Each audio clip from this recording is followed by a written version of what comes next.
Hey, how you doing? It's your buddy Jesse Wayne Taylor, and I'm back at it again to do a little bit of Bible reading with you. I hope everybody is having a great day. I have had a pretty doggone good day so far.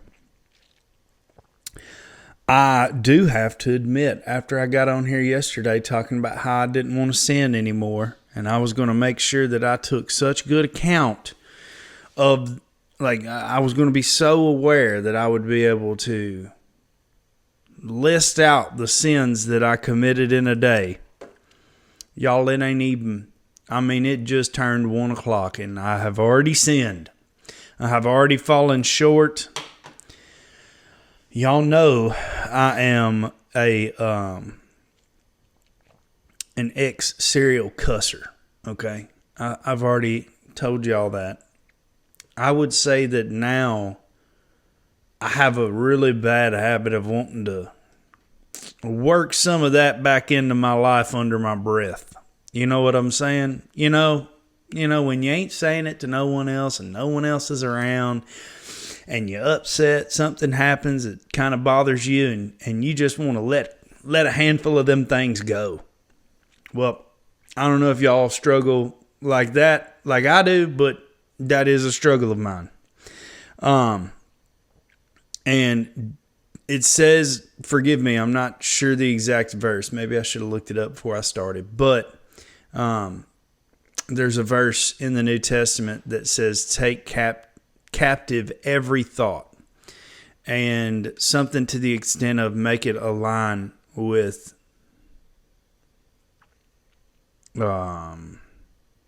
how Jesus would want you to think. Something like that. Something to that extent, right? That's not what I did. I let my thoughts get the best of me, and not only did I let my thoughts get the best of me, I said some words I shouldn't have said, and I don't feel good about it. Whoops. That stinks. I was hoping I was going to be able to get on here this morning and be like, you know what, y'all, I don't think I've sinned at all today so far, but I have. And I feel like I used Jesus' sacrifice as a convenience for me to be able to do that. It's becoming very aware. I'm becoming very aware of how much I was doing that. Because to be honest with you, before the last few days, if you would have asked me if I was doing that, I would have said, maybe I would have said that I was. But I certainly wasn't thinking about it. It certainly wasn't in the forefront of my mind. I was just doing it. Hey, let's all try to be a little bit more like Jesus, right? And I'm going to really, really, really do my best to not let that happen again, period. But specifically today, you got to take it each day at a time. But luckily, the Lord walks with us every day. And whether I had my mind set on how He wanted me to act in those moments or not, He was still with me. And as long as I turn to Him and repent of those sins, then He is still with me. If I do not and turn, well, that's a different story, folks. I'm no theologian or Bible expert or elite Christian or whatever, however you want to put that, but just sharing my thoughts. We're all on here learning together. If you got something that you think that you could say to either help or encourage me in this moment, hit me in the comments. Come on, let's do it. If this is something you struggle with too and you want some prayer over it, hit me in the comments and I'll pray for you. I'll pray for both of us. That we all might speak like Jesus, and like Jesus is standing right beside us, right?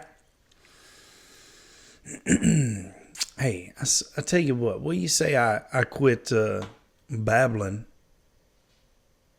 and we fire up that Bible? What you say about it? If you ain't got your Bible, bust that thing out, dude. If you don't want to hold one, you know the drill. You can read with me on the screen. If you are not listening on YouTube, you are listening on a podcast streaming service, and you certainly cannot read along on the screen. But if you'd like to, head on over to YouTube, and I can make it happen for you. Okay, guys, we're going to read chapters 8 through 11. Numbers chapters 8 through 11. Setting up the lamps. The Lord said to Moses, "Speak to Aaron and say to him, when you set up the lamps, see that all 7 light up the area in front of the lampstand." Aaron did so. He set up the lamps so that they faced forward on the lampstand, just as the Lord commanded Moses. This is how the lampstand was made. It was made of hammered gold from its base to its blossoms. The lampstand was made exactly like the pattern the Lord had shown Moses. Real quick question. Let me know in the comments. Do y'all think we're going to have any chapters today that are longer than the longest one we had yesterday, which, like I said, I'm pretty sure is the longest one we've read so far in the whole Bible? There may be longer ones as we continue to read, but I'm pretty sure 89 verses is the longest one. But let me know in the comments what you think. If you think we're going to have one that beats that, or if you think they're going to all be under it. I think they're going to all be under it. We'll see what happens. The setting apart of the Levites. The Lord said to Moses, "Take the Levites from among all the Israelites and make them ceremonially clean." Man, I tell you what, I can mess that word up almost every time. To purify them, do this. Sprinkle the water of cleansing on them. Then have them shave their whole bodies and wash their clothes. And so they will purify themselves.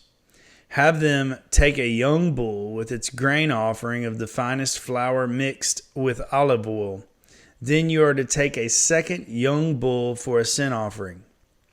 Bring the Levites to the front of the tent of meeting and assemble the whole Israelite community. You are to bring the Levites before the Lord, and the Israelites are to lay their hands on them. Aaron is to present the Levites before the Lord as a wave offering from the Israelites, so that they may be ready to do the work of the Lord. Then the Levites are to lay their hands on the heads of the bulls, using one for a sin offering to the Lord, and the other for a burnt offering to make atonement for the Levites. Have the Levites stand in front of Aaron and his sons, and then present them as a wave offering to the Lord. In this way you are to set the Levites apart from the other Israelites, and the Levites will be mine.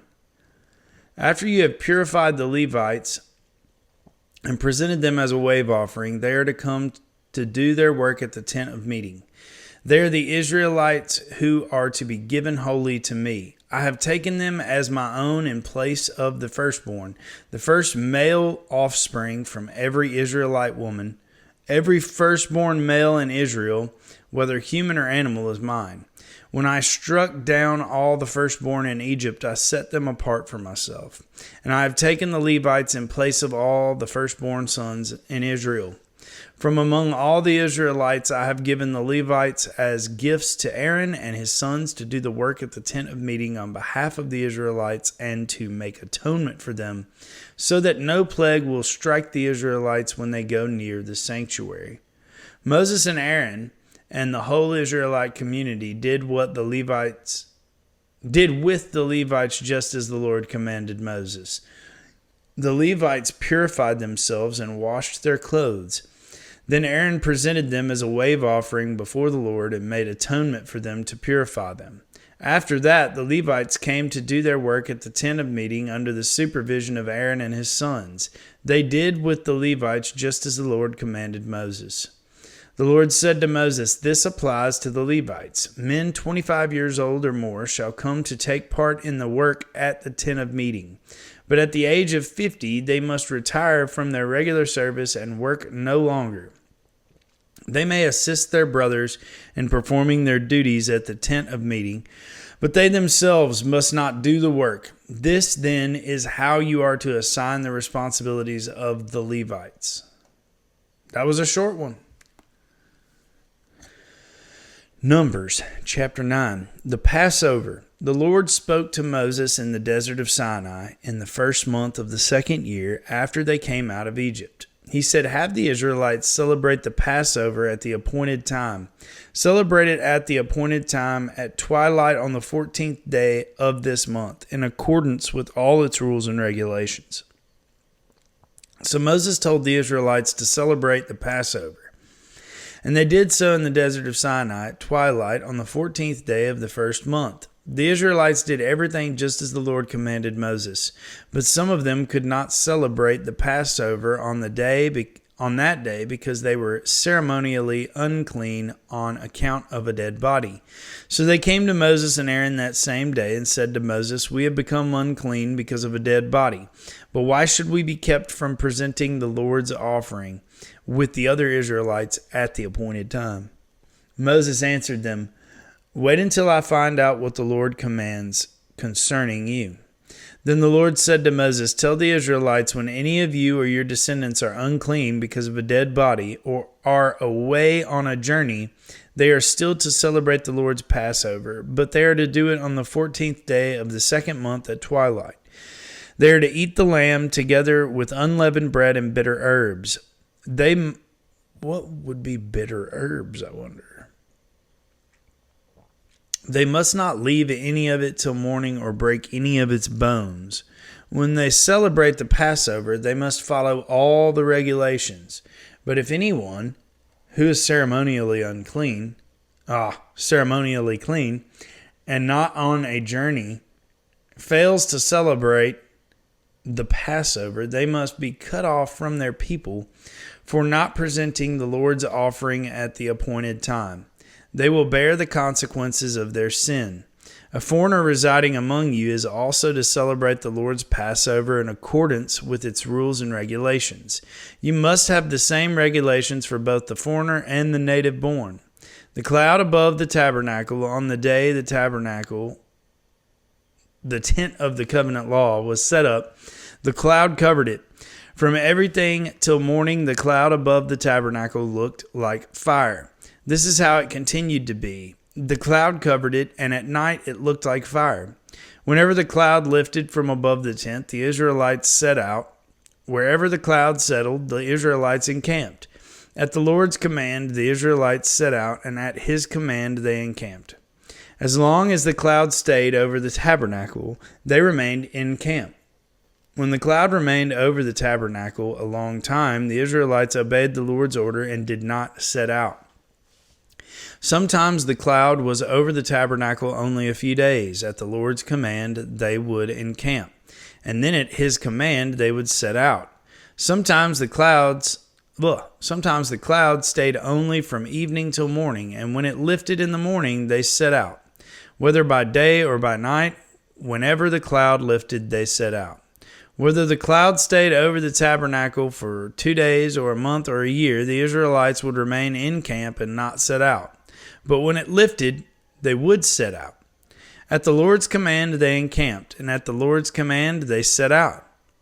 They obeyed the Lord's order in accordance with his command through Moses. Well, goodness gracious. We got us 2 short ones right in a row. If you combined those, they still wouldn't be as long as that chapter. One of those, I can't remember which chapter it was yesterday, but it was one of them. I mean, it wouldn't even, if you put them together, it wouldn't even reach that number. Okay, all right, come on, internet.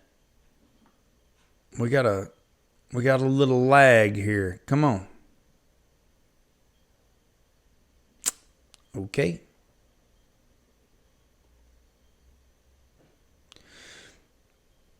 Don't know. I've been having some Wi-Fi issues lately, so maybe that's part of that, I guess. All right, Numbers chapter 10, the silver trumpets. The Lord said to Moses, "Make 2 trumpets of hammered silver and use them for calling the community together and for having the camps set out. When both are sounded, the whole community is to assemble before you at the entrance to the tent of meeting. If only one is sounded, the heads of the clans of Israel, are to assemble before you. When a trumpet blast is sounded, the tribes camping on the east are to set out. At the sounding of a second blast, the camps on the south are to set out. The blast will be the signal for setting out. To gather the assembly, blow the trumpets, but not with the signal for setting out. The sons of Aaron, the priests, are to blow the trumpets. This is to be a lasting ordinance for you and the generations to come. When you go into battle in your own land against an enemy who is oppressing you, sound a blast on the trumpets. Then you will be remembered by the Lord your God and rescued from your enemies. Also at your times of rejoicing, your appointed festivals and new moon feasts, you are to sound the trumpets over your burnt offerings and fellowship offerings, and they will be a memorial for you before your God. I am the Lord your God. The Israelites leave Sinai. On the 20th day of the second month of the second year, the cloud lifted from above the tabernacle of covenant law. The covenant law. When the Israelites set out from the desert of Sinai and traveled from place to place until the cloud came to rest in the desert of Paran, they set out this first time at the Lord's command through Moses. The divisions of the camp of Judah went first. Under their standard, Nahshon, son of Amminadab, was in command. Nathanael, son of Zuar, was over the division of the tribe of Issachar. And Eliab, son of Helon, was over the division of the tribe of Zebulun. Then the tabernacle was taken down, and the Gershonites and Merarites who carried it set out. The division of the camp of Reuben went next under their standard. Eliezer, son of Shedeir, I had a trouble with this one yesterday. Shedeir was in command. Shelumiel, son of Zurishaddai. Oh man, I had trouble with this one yesterday too. Zurishaddai, we're going with that, was over the division of the tribe of Simeon. And Eliasaph, son of Deuel, was over the division of the tribe of Gad. When the Kohathites set out carrying the holy things, the tabernacle was to be set up before they arrived. The divisions of the camp of Ephraim went next, under their standard. Elishama, son of Ammihud, was in command. Gamaliel, son of Pedazur, was over the division of the tribe of Manasseh. And Abidan, son of Gideoni, was over the division of the tribe of Benjamin. Finally, as the rear guard for all the units, the divisions of the camp of Dan set out under their standard. Ahiezer, son of Ammishaddai, was in command. Pagiel, son of Ochran, was over the division of the tribe of Asher. And Ahira, son of Enon, was over the division of the tribe of Naphtali. This was the order of march for the Israelite divisions as they set out. Now Moses said to Hoab, son of Reuel, the Midianite, Moses' father-in-law, "We are setting out for the place about which the Lord said, 'I will give it to you.' Come with us, and we will treat you well, for the Lord has promised good things to Israel." He said, "No, I will not go. I am going back to my own land and my own people." But Moses said, "Please do not leave us. You know where we should camp in the wilderness, and you can be our eyes. If you come with us, we will share with you whatever good things the Lord gives us." So they set out from the mountain of the Lord and traveled for 3 days. The ark of the covenant of the Lord went before them, during those 3 days to find them a place to rest. The cloud of the Lord was over them by day, and when they set out from the camp. Whenever the ark set out, Moses said, "Rise up, Lord, may your enemies be scattered, may your foes flee before you." Whenever it came to rest, he said, "Return, Lord, to the countless thousands of Israel." Man, I'm not going to go back and count them, but part of me thinks that maybe those first 3 chapters are not 89 verses. It's real close. It's real close. Because I think we had like 20 something, then 30 something, and then 30 something. So that would be 60, 70, 80. Yeah, it'd be real close. It probably creeped above it just a little bit, but not by much. All right, guys. This is the last one. Thanks for holding on with me. I thought I wasn't going to have as much of this going on today, but here we are. Thanks for bearing with me. Fire from the Lord. Now the people complained about their hardships in the hearing of the Lord, and when he heard them, his anger was aroused. Then fire from the Lord burned among them and consumed some of the outskirts of the camp. When the people cried out to Moses, he prayed to the Lord, and fire died down. So that place was called Taberah, because fire from the Lord had burned among them.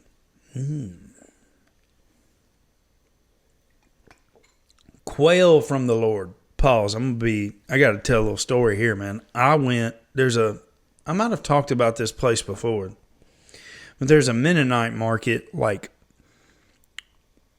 45 minutes from where I live. And every once in a while, if my wife and I get a day off together where we can go spend some time doing something, we sometimes will head out to that Mennonite market and pick up some stuff. They have some fun things that we like to eat there. There's a brand of potato chips that my wife loves so much, and we can't find it anywhere but there. And honestly, they're pretty awesome. They're like rosemary garlic chips or something. Yeah. If she don't hide them from me, I knock them out myself. But there's a few other things like that. Like they've got this no sugar added apple butter. And oh man, I've been an apple butter guy since I was a kid, dude. And Cracker Barrel is what messed me up on apple butter. Man, it ain't as good as what it used to be. But when I was younger, when I was a kid, if I went in and got biscuits and apple butter, I didn't need nothing else, because I'd end up eating 20 biscuits and a quart of apple butter. No joke. So I love apple butter, and when I found that no sugar added apple butter, I was like just hooked on that place. They also have some no sugar added jams, which just are awesome. There's like a sweet dark cherry jam. It's so good. Anyways, so we headed up there a couple weeks back, and I've eaten pickled eggs before. I'm not a huge fan. Mainly just because they're just so big. You know what I'm saying? Like a full boiled egg. I'm not even a big fan of just straight boiled eggs either. Just because it's just a big old chunk you got to bite into, right? But I was walking down the pickled aisle, looking at all the pickled things that they had to see if there was anything caught my eye. And sure enough, pickled quail eggs caught my eye. And I thought, you know what? I've had quail eggs before, and they were pretty good. What was really annoying was having to crack all the eggs in the pan to get one normal egg size amount of yolk. Okay? And if you don't know, you got to crack like 6 quail eggs to get one large chicken egg. Maybe not quite 6, but you got to do a few. And the kind that I guess I've only bought them once or twice, but the ones that I've always had and cracked, the shells seem to be a bit more brittle, and so pieces would fall into the eggs more easily than what a chicken egg would. So I just hadn't really got them, but I thought, you know what? I've always liked the thought of pickled eggs. They've just always been too big, and quail eggs are like bite-sized, dude.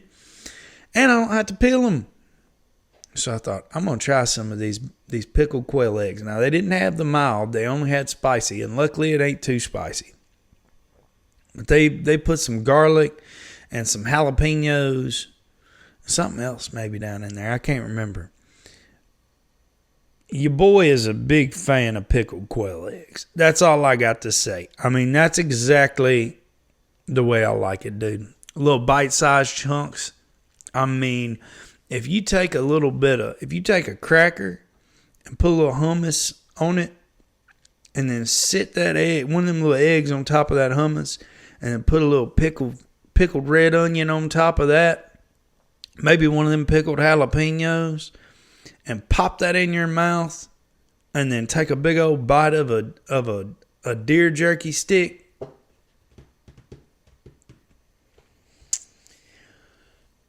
It's hard to beat that lunch, folks. It's hard to beat that lunch. Quail from the Lord. The rabble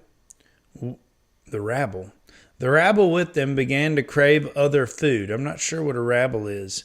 And again, the Israelites started wailing and said, if only we had meat to eat. We remember the fish we ate in Egypt at no cost.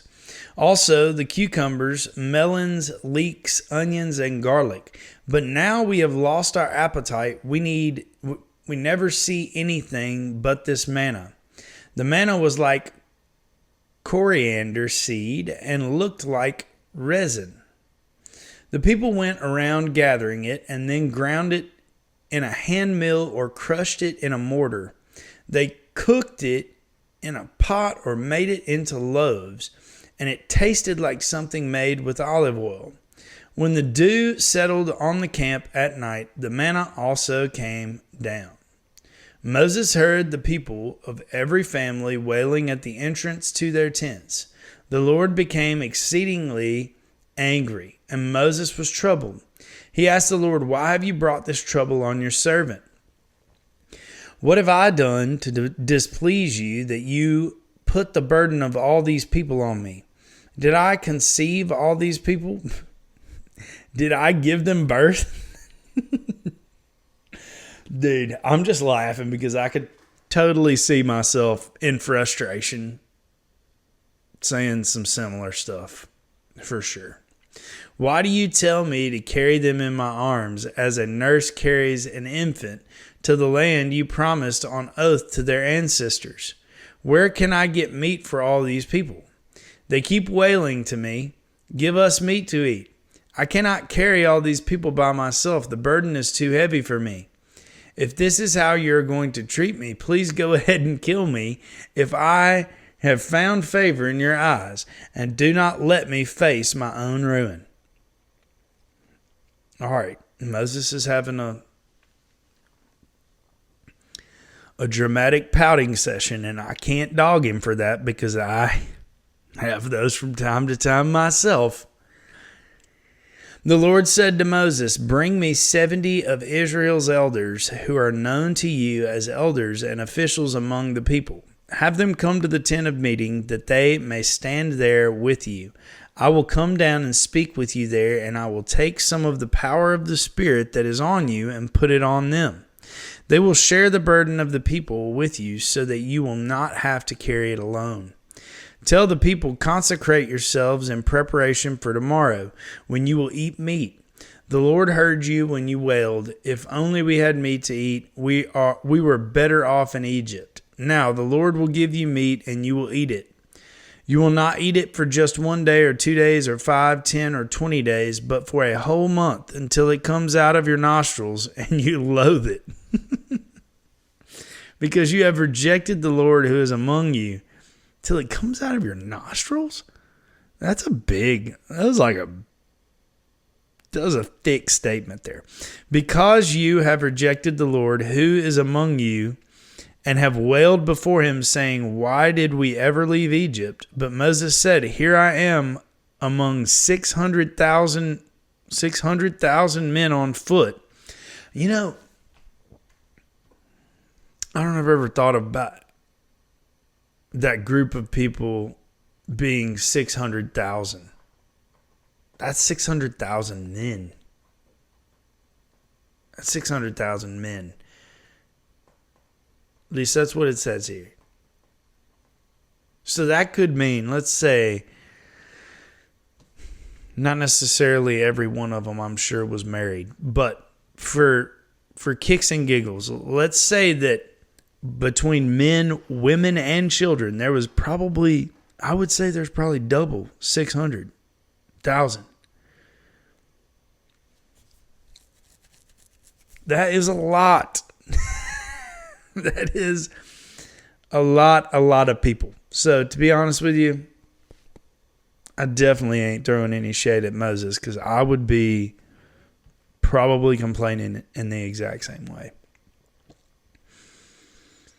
But Moses said, "Here I am among 600,000 men on foot, and you say, I will give them meat to eat for a whole month. Would they have enough if flocks and herds were slaughtered for them? Would they have enough if all the fish in the sea were caught for them?" The Lord answered Moses, "Is the Lord's arm too short? Now you will see whether or not what I say will come true for you." So Moses went out and told the people what the Lord had said. He brought together 70 of their elders, and he had them stand around the tent. Then the Lord came down in the cloud and spoke with him, and he took some of the power of the Spirit that was on him and put it on the 70 elders. When the Spirit rested on them, they prophesied, but did not do so again. However, 2 men whose names were Eldad and Medad had remained in the camp. They were listed among the elders, but did not go out to the tent. Yet the Spirit also rested on them, and they prophesied in the camp. A young man ran and told Moses, "Eldad and Medad are prophesying in the camp." Joshua, son of Nun, who had been Moses' aide since youth, spoke up and said, "Moses, my Lord, stop them." But Moses replied, "Are you jealous for my sake? I wish that all the Lord's people were prophets, and that the Lord would put his Spirit on them." He's probably like, "I'm tired of being the only one. Good, I'm glad he got a couple more." Then Moses and the elders of Israel returned to the camp. Now a wind went out from the Lord and drove quail in from the sea. It scattered them up to 2 cubits deep all around the camp, as far as a day's walk in any direction. All that day and night and all the next day the people went out and gathered quail. No one gathered less than 10 omers, or homers. I don't know. Every time I see that word, I think of Homer Simpson. So he gathered 10 homers. Then they spread them out all over the camp. But while the meat was still between their teeth and before it could be consumed, the anger of the Lord burned against the people, and he struck them with a severe plague. Therefore the place was named Kibroth Hattaavah,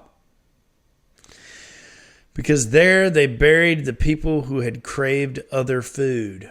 Man, that's a situation. From Kibroth Hattaavah, the people traveled to Hazeroth and stayed there. That is interesting.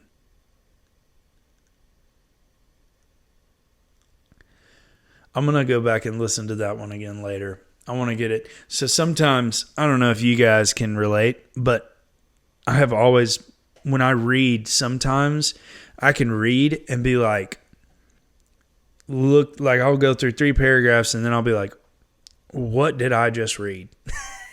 I mean, it's been, I can't tell you how many times I've had to stop and just reread something because it just like almost went in one ear and out the other. And that's one thing that I do love about doing my Bible reading in this way, is so that I can, when I do go back and listen through things, I'm just hearing it again. Because I do think you process it differently when you read it like this, but I also think that you process it differently when you get to hear it without having to be the one doing the reading. And I enjoy getting to do it both ways. I feel like the more ways you process it, the more it goes into your old noggin up there, right? Hey, I tell you what do you say we do a little bit of worshiping here? So several songs back, we did a song called "Surround Us, Lord," and I said that one reminded me every time I heard it. It reminded me of church camp down at the creek when we would light the fire. Well, guess what? So does this next one, because I'm pretty sure we sang both of these songs down there every year. And wouldn't you know it, this one's called "Light the Fire." If you know it, sing it with me. If you don't know it, maybe you'll know it by the end.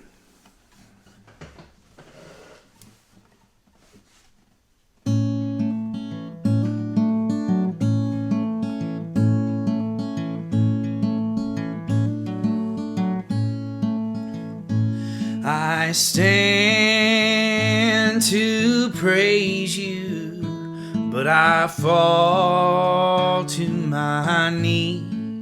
My spirit is willing, but my flesh is so weak. Like the fire in my soul, fan the flame, make me whole. Lord, you know where I've been, so light the fire in my heart again. I feel your arms around me as the power of your healing begins.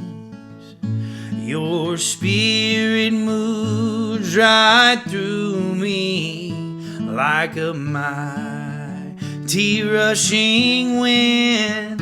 Light the fire in my soul, fan the flame, make me whole.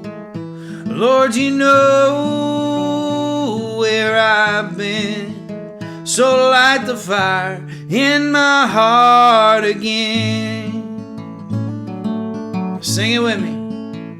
Light the fire in my soul, fan the flame, make me whole. Lord, you know where I've been, so light the fire in my heart again. Let's do it again. I said light the fire in my soul, fan the flame, make me whole. Oh Lord, you know where I've been, so light the fire in my heart again.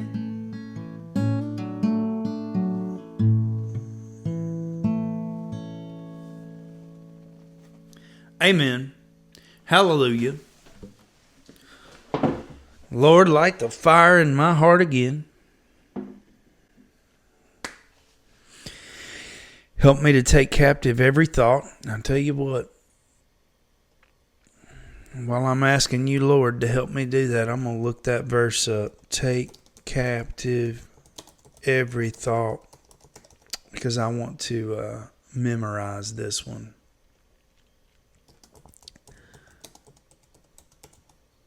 Let's see which one it was. It looks like it comes from 2 Corinthians. Let's see. We demolish arguments and every pretension that sets itself up against the knowledge of God, and we take captive every thought to make it obedient to Christ. I was in the neighborhood, but I wasn't right on the money. Just like I wasn't this morning when I sinned, and I still sin. Like, even if I was in the neighborhood of doing better, if I I certainly have sinned harder than I sinned this morning. It was a, what's the word I'm looking for here?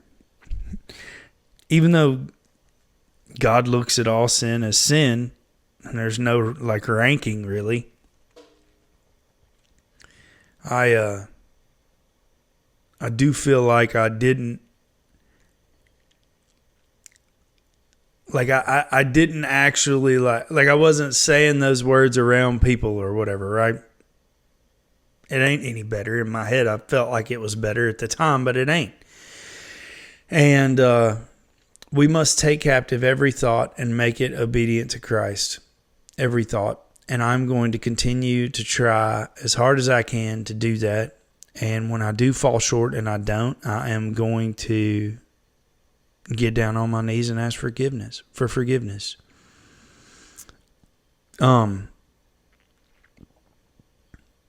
Again, Lord, please light the fire in my soul.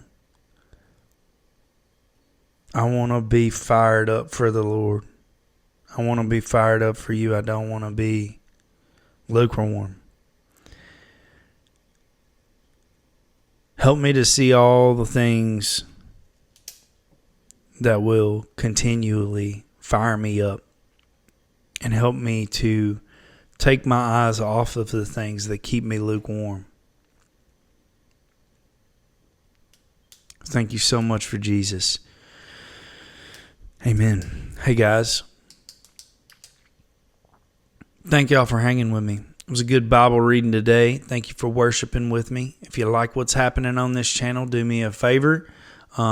Like the videos, comment, let me know who you are, where you're from, what you like, what you don't like. Subscribe to the channel. If you're listening on a podcast streaming service, please do me a favor and subscribe there, and then mosey on over to YouTube and subscribe there as well, so that when you're chilling on the couch at the house, you can pull me up on the tube and watch and read along with me there from the comfort of your couch. Lastly, do me a favor and share this with everybody. Let's bring as many people on this Bible reading journey as we can, and let's all do our best to draw a little bit closer to the Lord. If you don't think your friends are going to enjoy watching my bald-headed self read the Bible, I'm not offended in the slightest, but I would love to challenge you. Look up the YouVersion Bible app on your phone. Check it out. It's an awesome resource, and it can be an awesome resource for you as well. But it's also something very easy that you can share with your friends. Just text it right to them. It takes 10 seconds. On the YouVersion Bible app, not only do they have Bible in the six months plan, they have Bible in a year plans. If you are going through depression, anxiety, stress, temptation, whatever the situation may be, if you type that word into their plan search engine, it will bring up quite a long list of different devotionals and Bible readings that go along with exactly what you're looking up. So, awesome resource. Share it with your friends. Share the word. Share the truth. And hey, I'll see you tomorrow. Peace.